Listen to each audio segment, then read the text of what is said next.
The historic dawn of a new Middle East. Addressing the Israeli Knesset, US President Donald Trump hailed the end of an age of terror and death.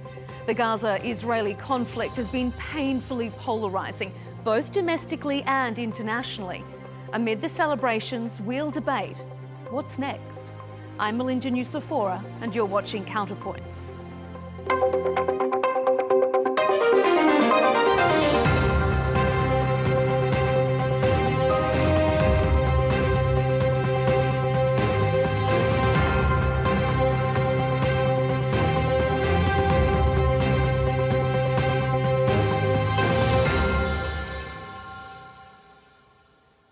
Regardless of your ethnicity, your political views, or your religion, it's hard to remain unmoved by these scenes.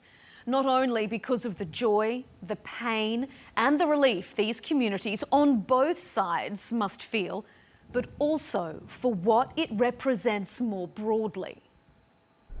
This is not only the end of a war, this is the end of an age of terror and death, and the beginning of the age of faith and hope and of God.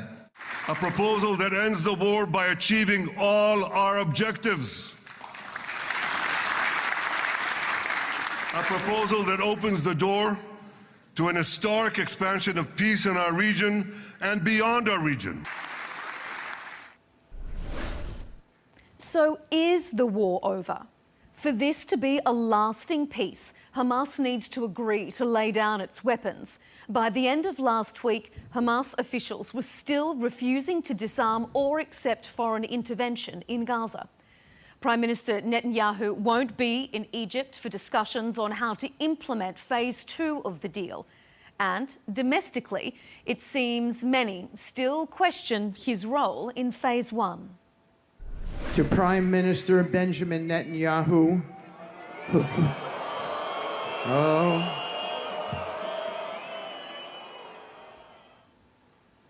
So on this episode, we'll ask, is the war over for good this time? How much credit does Prime Minister Netanyahu deserve for Monday's breakthroughs? And in the wake of post-ceasefire violence in Gaza, is an international force the only way to avoid a power vacuum?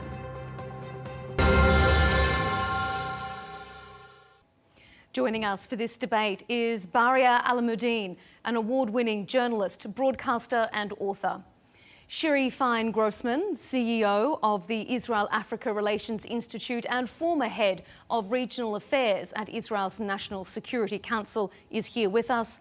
And Kaivan Shroff is rounding out our panel, a democratic strategist, non-profit advisor and attorney. Welcome to CounterPoints, one and all. Well, Monday has been an emotional day in Israel and in the West Bank. Such amazing scenes of celebrations, but also heartbreaking reminders of those who've died during this fighting. It gives you goosebumps, really, some of those visuals. After 2 long and painful years, it has overall been a defining day of hope. And that's important, no doubt, but enduring peace, reconciliation and justice can't be forged with hope alone. Shiri, is the war over? Is this, as President Trump has said, the dawn of a new Middle East?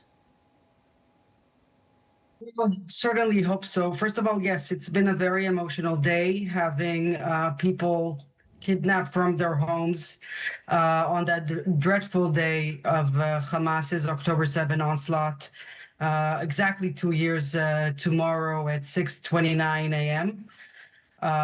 People slaughtered in a music festival, a father taken from his home, a few fathers actually, and also soldiers fighting to protect those villages. Look, there are few conditions to end the war. The living hostages is one, but we were supposed to get back all the deceased hostages as well. There's 28 in total. 4 of them are not even Israeli. One is Thai, one from Tanzania, and some others. And unfortunately, as we speak, we have only received 4 coffins of deceased hostages.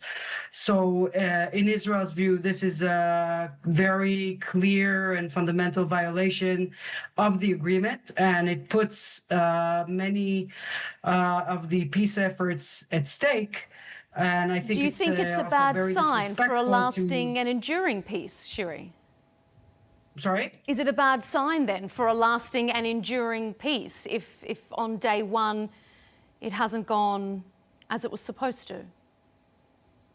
Well, not only that, it's not only that we only got 4 hostages back.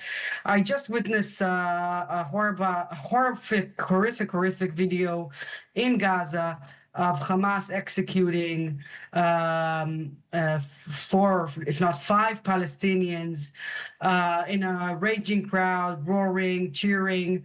And this, I think, it tells us who we are dealing with. And this, I think people should understand around the world, why are we so worried? Why are we so, fixating on ending this war and having peace only when Hamas is not in power anymore, and for the sake of both Israelis and Palestinians? We are going to come specifically to Hamas, what their role can be, should be, won't be in these day after plans. So we might just park that issue just for the moment and we'll circle back to it. Baria, let me bring you in here. How do you see this? Is this the dawn of a new Middle East? Is the war over, or is this just another pause? First, thank you very much for asking me to come on your program. And I must first congratulate the families that have received their loved one back. I can only imagine how painful this is. But I'm also thinking of the people of Gaza, where we have whole families perishing from life, whole families, and more than 80,000 dead and whole destruction. You see, we say, I come from Lebanon, and we think of war as just those people who die. It's actually not. It's those people who are left behind with severe wounds, psychological and otherwise. Also, those loved ones that have lost the loved ones. And again, those living with no future whatsoever. So we have to think of war. I can tell you, people of the area, I'm sure the Israelis as well as the Arabs as well as the Palestinians are extremely tired of war. They want a life full of happiness, of dance, of joy, of beauty. They want development in their countries instead of buying arms. You want to buy flowers. All this is, I hope, not wishful thinking. I am hopeful, but I'm also realistic. It takes people on all sides to believe in peace, to realize that we can go on killing people can go on killing each other forever and ever and ever. What they're actually doing is sowing hatred and misunderstanding and ever-ending conflict. Do you see what President Trump has done here? Sorry to interrupt. Do you see what President Trump has done here as a break from that? Is this a circuit breaker? Do you see this setting the stage for anything different that you haven't witnessed in the region before, to give you perhaps more hope than you have in the past, or not? Well, we know that President Trump does things differently than other presidents, and of course he's not conventional. I congratulate him on his efforts, and I again say, let's hope this is a first step. I'm only worried that he will have his eyes on other conflicts, and there are many in the world, including Ukraine. We know he's seeing Zelensky on Friday, but he can still give it time and give it effort, hopefully. It was very impressive what he has assembled. It was very impressive the way he was received both in Israel and in Egypt. But one has always also to understand that to make peace, it's not to sign papers with heads of states. This is not peace. Peace you make with people of the area. Both the Israelis and Arabs, Palestinians need to believe that there should be peace. We know that there is peace between Egypt, for example, and Israel for more than 30, 40 years. We don't see love affairs going between the two nations and the two peoples. So let's hope this will be different, and let's hope that we have all learned from this war, and let's hope that we all We need this. You see, the area needs this. It's only going backward.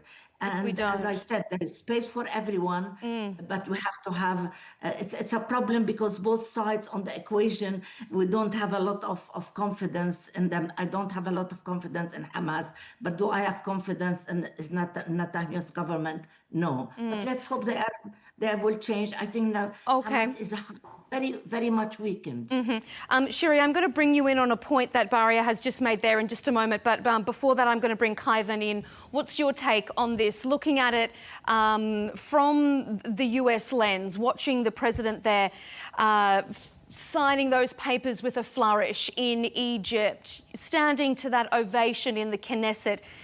Is that peace? Has enough been done, as what Baria said, to make peace with the people as opposed to with the pieces of paper and the ceremony?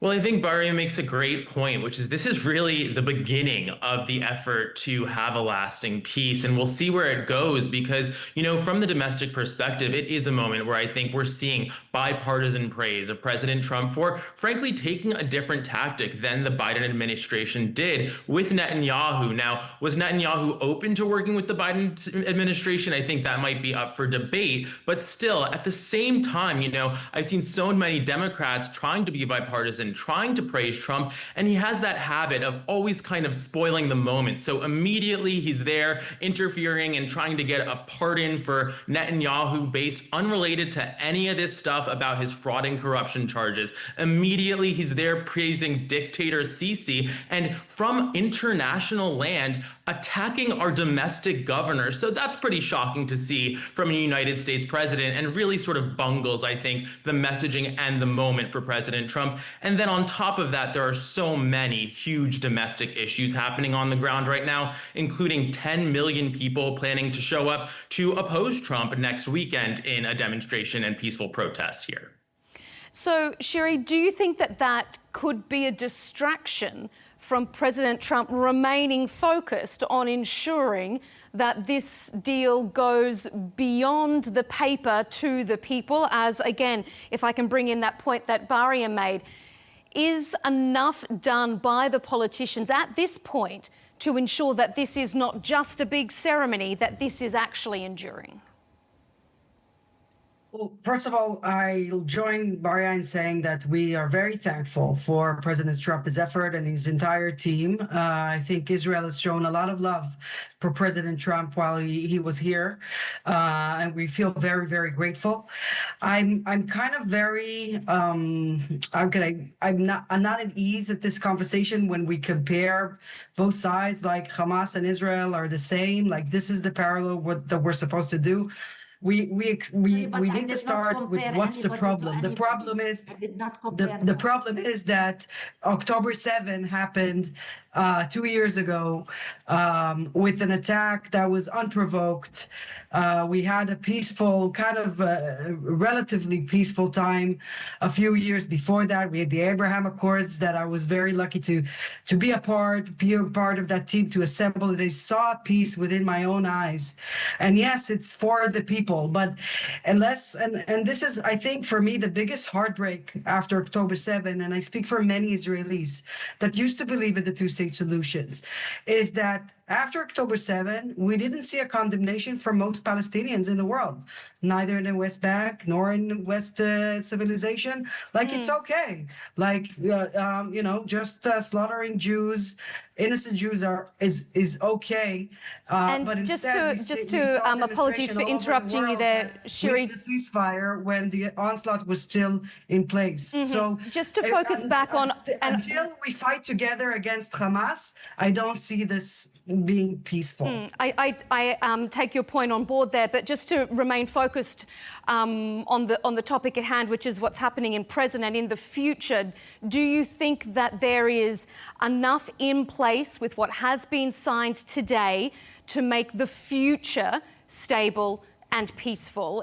Are you feeling confident that President Trump will remain focused on this and not be on to the next conflict that he will try and intervene in? like Baria said, I don't think it's up to President Trump. Now it's up to the mediators. Now we have a situation where we view as there is a grave breach of the agreement, and now we have the Turkish president, the Qatari emir. They put their word. They gave their word that our hostages will come back, and now we don't have that.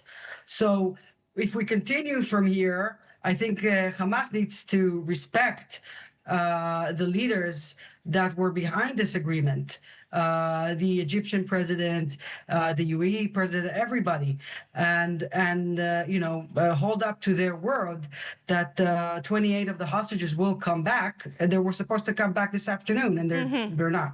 Okay, I'll give you a chance to respond to what Shiri was saying. Baria, go ahead. I see what my colleagues there are saying, but I assure you it takes two to tango. You can't tango alone, meaning President Sisi and the Qatari Emir and Erdogan cannot do this alone. We know that we need a very reliable partner in the Israeli administration and government to deliver peace. We all, I and many other heads of states in the Arab world and many other Arabs condemned the 7th of October attacks.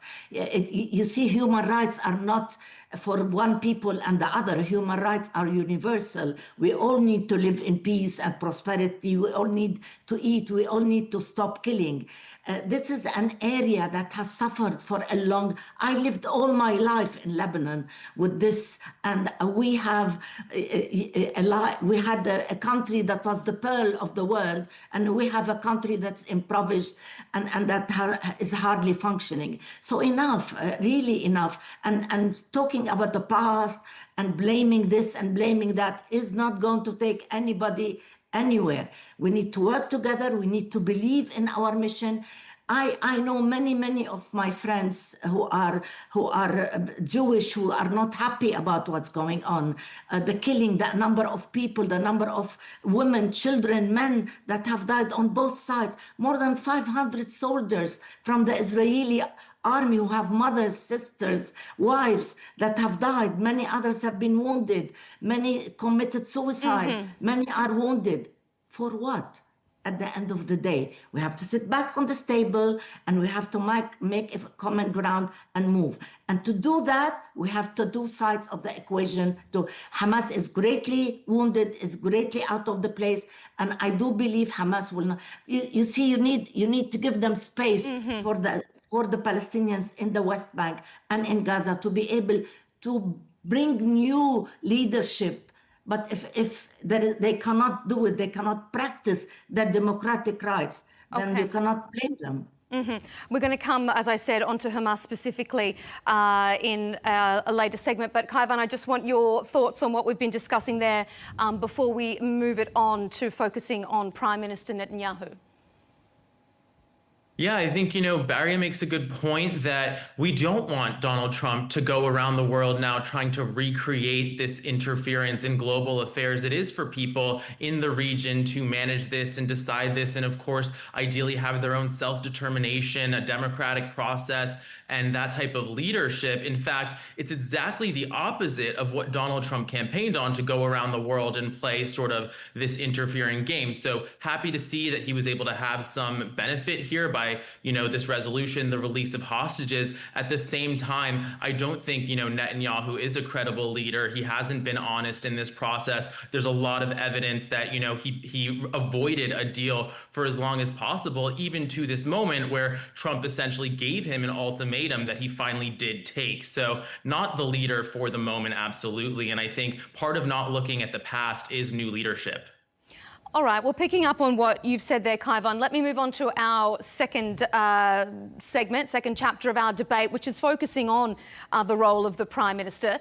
Prime Minister Benjamin Netanyahu has faced a lot of criticism throughout the war, domestically and internationally, from security lapses that allowed October 7 to happen in the first place, to accusations that he favoured prolonged conflicts over hostage negotiations. However, he does have at least one very high-profile fan. Take a listen to this from President Trump in the Knesset on Monday. Prime Minister Benjamin Netanyahu Bibi, please stand up.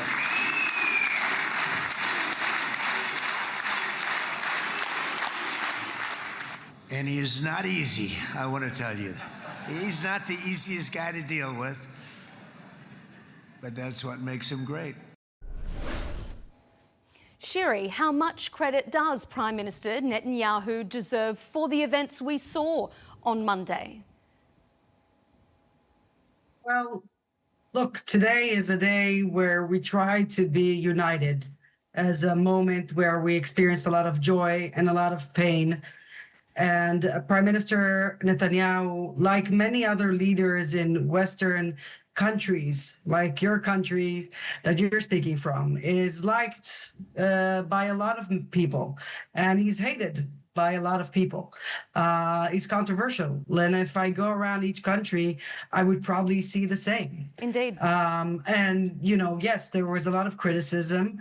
I think that right now we're standing where we have a good deal, where the IDF is still in a lot of much of Gaza's territory in the cross borders, because there is a lack of trust that the Hamas will bring back the hostages. But do you think that the credit goes to Netanyahu, or does it go to President Trump? I mean, but how much of this does Netanyahu have to sort of be proud about and sell to his domestic audience now? So I think at the end of the day, he has things to sell, and he has things that he needs to, to answer for.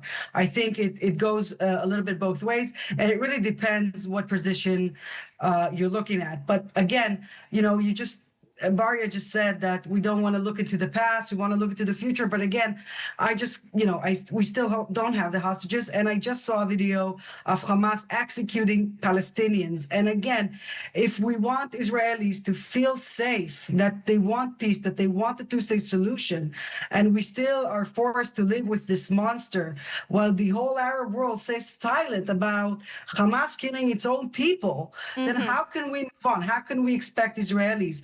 I'm still in the Middle East. I'm still tucking my kids at night. We go to shelters every day from sirens and rockets, and a few years from now, they'll have to maybe fight in the army. I want a different future for my kids. I want a different future for the Palestinian children. I ache for every Palestinian child that is forced to live in this reality.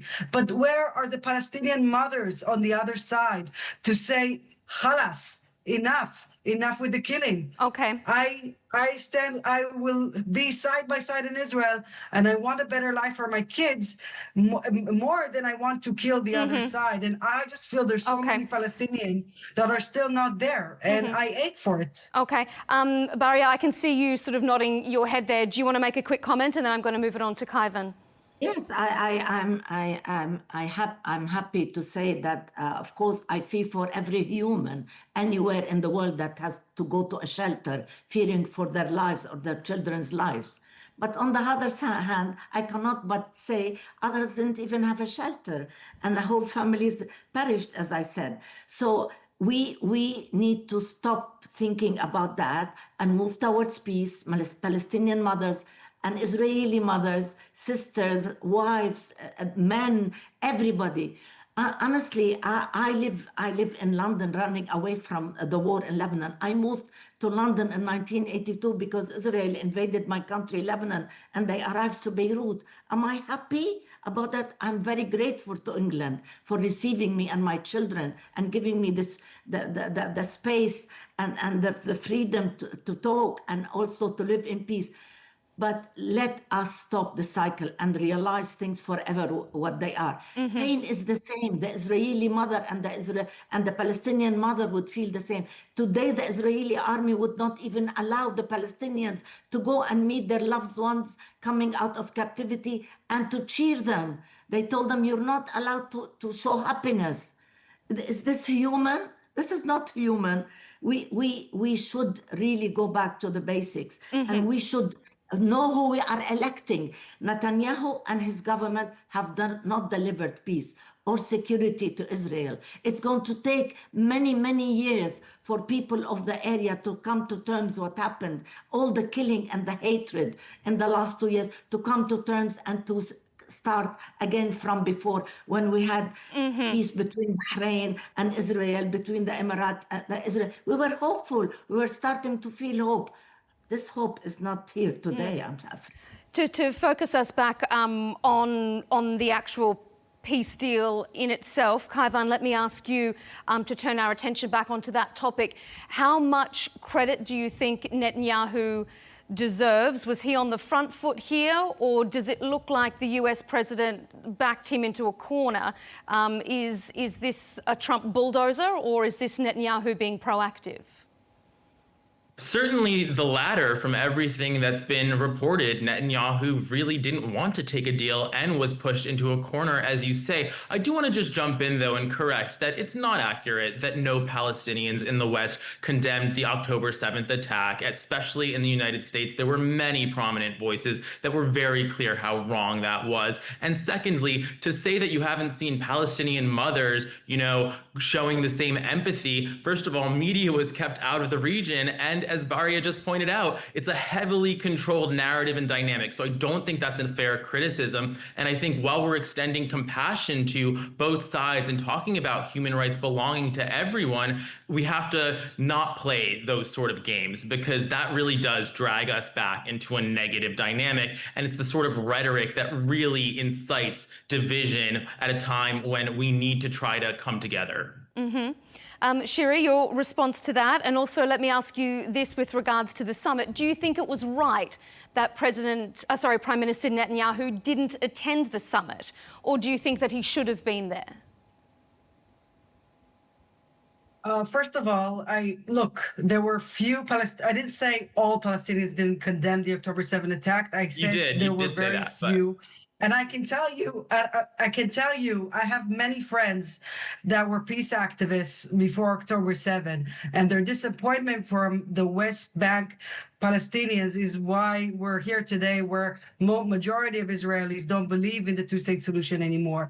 And I think instead of bouncing it back to me, we should take accountability. And in this conversation, I barely heard, I already mentioned like 3 or 4 times that there were executions of Palestinians today in Gaza, but no, I didn't hear and I did raise, we are going to come to those issues later on in our debate, so we will circle back to that. To any past, I'm drawing to the present, and the first thing to get to a solution is to recognize the problem. The problem is the Palestinians have a genocidal entity that is controlling the Gaza Strip, and it's called Hamas. It's a terrorist organization in every level, in every definition by the US, by UK, and others. And why can't we just say that? And just to interrupt you for again, Shiri, we are going to come to Hamas specifically. It's really easy. Hamas doesn't have support in the Arab street or in Gaza, or we know that. Everybody is saying I don't know that. I see surveys didn't give them a chance to vote. I see surveys that says otherwise. I see surveys that says if the election goes on tomorrow in the West Bank, Hamas wins. And that's very alarming. That's very concerning. And that's the reality. And we can't Who's just doing the avoid it. survey? This is the life that I need to live here. As I said, I understand your fears, but honestly, from what we know, is there is nobody that supports Hamas. And Hamas, we know what's happening in Gaza. It's a lawless place. That's not true. There is no government, there is no, and Hamas is easily, hopefully will be, they will take away the arms of Hamas, and the Palestinian people in Gaza and everywhere will be able to live normal life and elect new people. It was also signed by the Arab countries that they all signed a statement saying that they called on Hamas to disarm and to not be part of the governance. So that was a very wide-reaching statement from a collective of Arab nations. So there is very widespread condemnation accusation of Hamas there. But like I said, we're coming to Hamas in a little while. Let me go back to you, Kaivan, and ask you, do you think Prime Minister Netanyahu should have been at these talks in Sharm el-Sheikh? Can we be talking about a peaceful future if we don't have all the parties at the table? Absolutely not. I think, Netanyahu is a war criminal. There's a warrant out for his arrest from the ICC. I think it would be incredibly distracting and disruptive to have him there. It would absolutely, again, I think, take us back when people need to move forward. And I don't see Netanyahu being a leader in any of that. In fact, I think, if anything, we need to see some sort of international accountability here for people that committed war crimes. And again, I should say, just to intervene, that they are accusations. He has not been charged or convicted or even tried on any of those matters at present. So just to ensure that we are fair and balanced on that. He hasn't... Can I just tell you something? I think the whole world knows that this agreement came not because Netanyahu went and begged Trump to do it. It was Trump who actually had to really press Netanyahu to come to the table. This is not a Netanyahu idea or Ben Gvir idea or Smotrich idea. This is Mr. Trump, the President Trump. And that's why the whole world is thanking President Trump. And that's why you didn't see Netanyahu there, because it has been reported that Erdogan said, if Netanyahu comes to Sharm el-Sheikh, I'm going to turn back my plane and go back to Ankara. And these are people who have even diplomatic, relations. So you should understand, I think, quite a lot from there. This is the same Erdogan. But I just want to also add that there is a warrant out for Netanyahu. Does not have a right he hasn't to exist, engaged and the is not legitimate country. Shiri, go ahead, because I think it's an interesting point. I mean, if Erdogan says, I'm going to turn around and not participate, that's also not really in the spirit of open dialogue, is it? Exactly. It's all a facade. If you want, I'm again thankful for Trump. I don't think anyone can force Netanyahu to take a deal he doesn't want. At the end of the day, he got a deal that he wanted to sign, and nobody forced him to sign up. Nobody can do that. But he got the terms and conditions that he wanted, and it passed within the cabinet legally, because we have the rule of law in our country, the only democracy in the Middle East. And yes, if we want peace, yes, Israel should be assigned.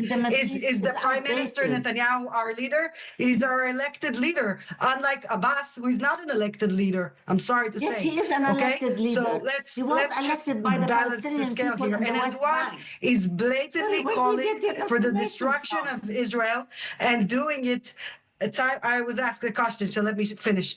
Erdogan is publicly saying that he wants that Israel is not a legitimate country. It shouldn't exist. It should be wiped out, and he supports Hamas. And I don't think President Erdogan has said Israel should be wiped out. They are a guarantor country to this deal. One second, I can't hear you. I'm saying it's on them, on Qatar, on Turkey, to prove how serious they are by Hamas taking down their arms. I think today was very worrying. I don't know, you're not speaking about this, but we saw images all over Gaza of Hamas people with rifles. And again, as I said, we're coming to that discussion. So Shiri, just a moment. As I said, we are talking about it. We're going to come to that very shortly. But we have lots of topics we need to cover before we get there. Baria, let me bring in you in. You want to say something? Going back, but it's the root cause of everything. So. No, I'm just saying that, when we do statements that are not true, they have to be said that they're not true. President Mahmoud Abbas was elected by the people of Palestine in the West Bank. That's long time ago. Why is it long time ago? They've been trying to make election, but Israel didn't allow them. Same way in Gaza. They did not allow them. Anytime there is listen, my friend, my only interest in this is to have peace and to work for peace and to bring peace to this area that we all love. And there is space for everyone to live. But if we keep on killing each other and state things about each other that makes us even hate each other more, it's not going to happen. Mr. Netanyahu is known to be whoever he is. There is no need even to explain what happened with Netanyahu. There is no need to explain with this Israeli government. It's all facts. The only thing you have to do is read it and point it out. So let's hope that now there is a change of thinking, a change of maybe goals for Netanyahu and his government, and maybe they will be serious about this ceasefire. I mean, look at us talking about peace. Let's only hope at least this ceasefire will hold, and our friend in Jerusalem or Tel Aviv, wherever Shiri is living, will have peaceful nights. She doesn't have to run with her children for safety. But there has to be intent of peace and working towards peace for peace to happen. Okay, Kaivan, I know we're going to lose you in just a moment. So before we let you go and continue on with the rest of our panellists, just give me your thoughts on not seeing Netanyahu there in Sharm el-Sheikh. And I'm going to throw our next question to you as well with regard to a power vacuum in Gaza, as we've heard Shiri raising during this debate, this idea that perhaps now there is a power vacuum. Do we need international forces? How do we stop the destruction on one hand coming from the Israeli-Gaza conflict, now coming from within Gaza itself? What's the issue there? What's the answer?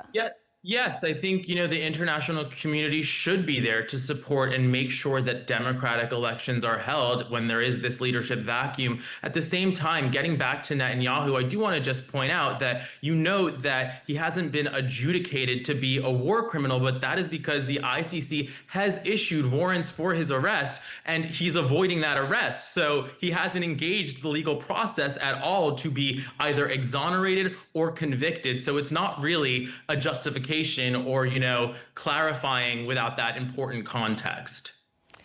Thank you for that, Kaivan. I know that you have another engagement. We will let you go. Thank you for being here on CounterPoints. Shiri and Baria, stay with us.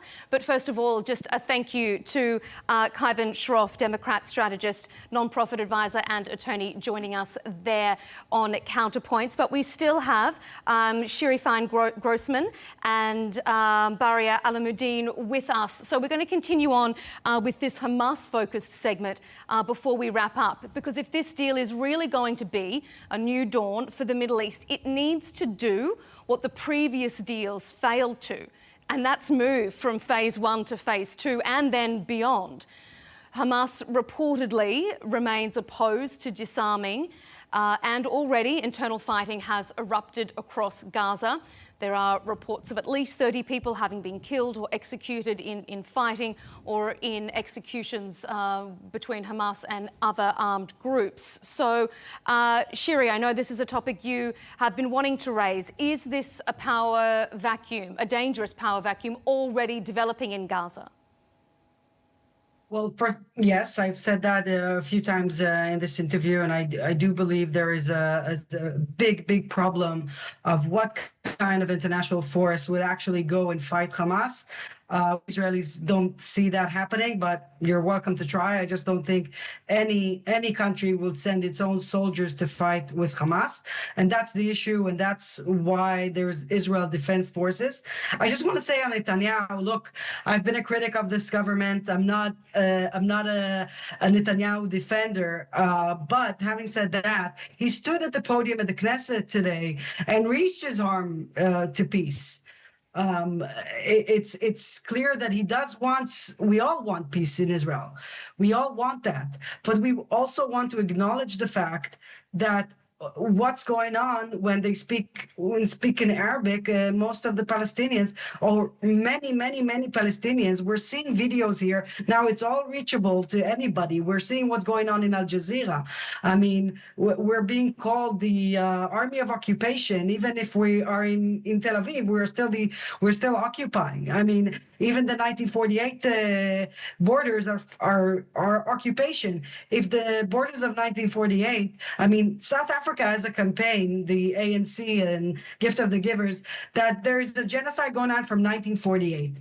So if there's a genocide going on from 1948, and I don't have even an excuse. There's no legitimacy in Israel's existence, and we're seeing that in many places in the world, and of course in Palestinian territories.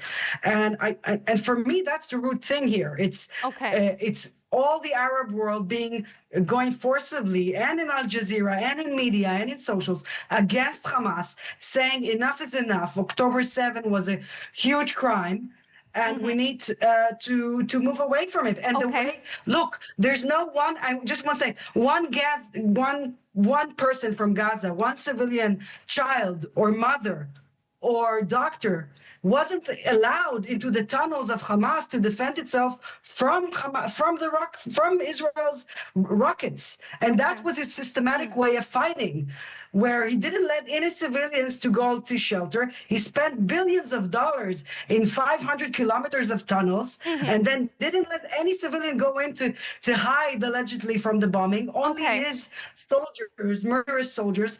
And yes, a lot of people died because of the way Hamas is conducting a war. Sure, and I mean, we're certainly not here to be... Until the Palestinian as a whole, as everybody, will say enough of this, enough of Hamas abusing our people. Okay, and yeah, we're not here to be defending Hamas, and I should also say we're also not here to cast aspersions on our other media outlets. So we're not Al Jazeera, and they're not here to defend themselves, so we'll leave that criticism to one side. But Baria, let me ask you, with regards to this, the troubling news we're seeing out of Gaza, this power vacuum already on day one. Do you think an international force is needed, and do you think that that's acceptable to the Palestinian people? We have heard reports out of Gaza that they aren't happy to have international forces forced over them once again. Well, my information is that there's going to be 20,000 forces from Arab countries and others. I think the American 200 soldiers will be in the periphery of Gaza. This is a lawless place. This is a gang's place. There is one gang that have been even allowed to be established by the Israeli army and sell goods. So we all know these facts. So what are we kidding? After 2 years of war, what are we expecting? A full law? I'm not again defending Hamas. I'm no supporter of Hamas. 7th of October was a heinous crime in every way. Some ministers in the government called Arabs and Palestinians cockroaches. So this doesn't help. All these languages on any side. It is not, and we know that Israeli soldiers on purpose killed journalists and also damaged and destroyed hospitals. Let's not go into this. It doesn't help. It doesn't benefit us in any way. I hope Hamas was hiding there, and there were Hamas operatives proven to be alleged journalists. Just let Baria finish. It's okay. There's no purposely bombing hospitals. No, but it's not. There is international law, and I hope law will benefit all humanity, not only Israelis and Palestinians, but all humanity. We should have international law being everywhere in the land, wherever there is democracy and there is security, and when there is justice. We should allow the law to find out who was wrong and who was not. I can't do it, you can't do it, let's wait. However, Hamas is lawless. Nobody supports Hamas. Hamas has been condemned by everybody as a terrorist organization that nobody wants to work with.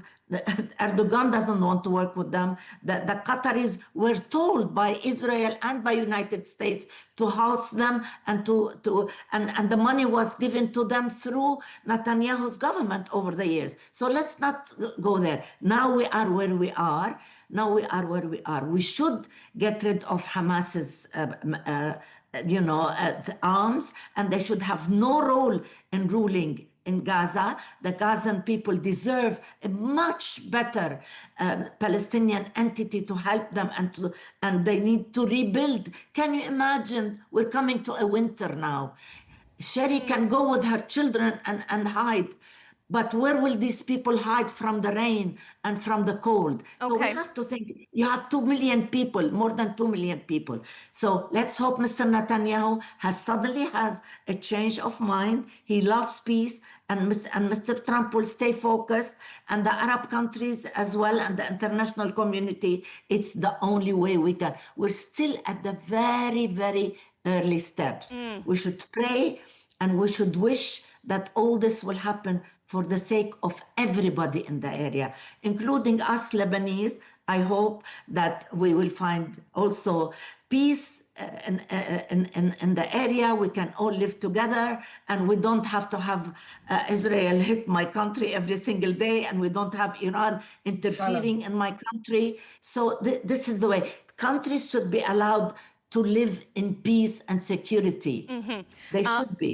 I can see you nodding your head there, Shiri. We're almost out of time, so just a very quick final word from you there. Perhaps a semblance of agreement? I want peace as much as everybody. And I especially want it for the Palestinian people. I think if I see really Turkey, for instance, designating Hamas, outlawing it, I think it would be a great step if Saudi Arabia does that. More countries, it's already outlawed in some countries, both Hezbollah, both Hamas, Turkey as well, and other countries, like I mentioned, South Africa and others. So if we see that, then I think it's a good sign of realizing what can be done here.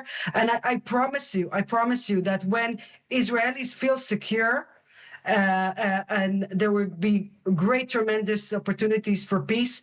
We're a peaceful nation. We want to live side by side. We always compromise. Since 48, we took the partition plan. Even in 36, we took the Peel plan. We took every plan. We said yes, and then we had war raged against us by Arab countries. We are the people that most want this to end. Sorry, can I just but say it something starts at the with end? recognizing the problem as well. All right. Sorry, by the way, there was no any war waged by Arab countries. And by the way, the ones we have not talked about in this When? We mean October 7 or 48 or 67 or 73? Which it's okay. It's year okay. are we talking I'm not about? going to go there. It's fine. Yeah, we don't have time to go way back But into can I into just history. say, we have to acknowledge also the role the Arab countries have played in all this. The Saudi foreign minister spent more time trying to bring peace in the Middle East than on any other subject. So did Qatar, so did Bahrain in their own way, so did Mohammed bin Zayed and the Emiratis, so did other Indonesia, so did other countries. This is what it deserves. When we want to stop the killing, when we want to search for peace, everybody should join. The West, the East, the North, the South, everybody should join. It's worth it. Indeed. It's a beautiful area, and we should work for peace there. Indeed. Ladies, we are I think the entire world should support the peace plan, definitely. Well, hopefully we are taking a step in that direction. We really appreciate your time, but unfortunately we are out of time, so we will have to leave it there. Baria Alamuddin, award-winning journalist, broadcaster and author, thank you for your time. Shiri Fein Grossman, CEO of the Israel-Africa Relations Institute, thank you so much for being on with us. And of course, a reminder to our audience, we also had Kaivan Shroff joining us, Democratic strategist. He had to leave earlier, but we appreciate your diverse opinions here on CounterPoints. Thanks for being with us. Thank you. And as always to you, our audience, thanks for being with us on this episode. To keep up to date with our latest debates and interviews, be sure to subscribe to Al Arabiya English on YouTube and follow us on X and TikTok. We'll see you next time.